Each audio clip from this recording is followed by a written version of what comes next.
A new survey reveals a dramatic shift in which political party Americans really prefer as of right this moment. Our next guest, West Virginia State Representative and now State Senate candidate Mick Bates. Guys, good morning to you.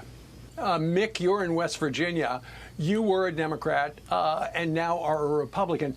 There are a lot of people across the country who would like to see Joe Manchin, who is a Democrat in your state, go Republican, but so far he has not. Why'd you switch parties? Well, this has been coming for some time, and I'm not a lifelong Republican. I'm not even a lifelong American. I'm an immigrant to this country, a naturalized citizen, originally registered as an independent, became a Democrat because everybody was a Democrat. All my friends and neighbours, the people I went to church with, that's kind of who you were. But the rest of the country is now doing what's been going on in West Virginia for some time, and shifting away from a party that most of the people I know just can't identify with. It's probably getting worse, not better. So I wouldn't hold your breath as far as Joe Manchin switching. But, in my district, the areas that I represented, there's been about a 30-point swing, about 30% change from Democrat to Republican over the course of the last 3 years.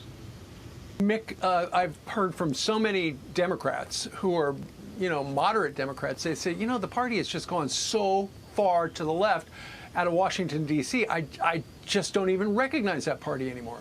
Well, there used to be a place for moderate conservatives within the Democratic Party. If you were pro-life, pro-Second Amendment, pro-business, pro-freedom, there was a place for you. But that's an increasingly uncomfortable place to be, and it gets harder and harder to explain away to the people that you talk to that you're not one of those kinds of Democrats. So not only are we seeing people switch from Democrat to Republican, we're seeing our independents shift or lean in the direction of a preference for the Republican Party, because those values that have been put forward just don't represent those values of the people that live in this part of the world. Yeah. Well, John Lee and Mick Bates, we thank you both for joining us from Nevada and from West Virginia, telling us a little bit about your journeys.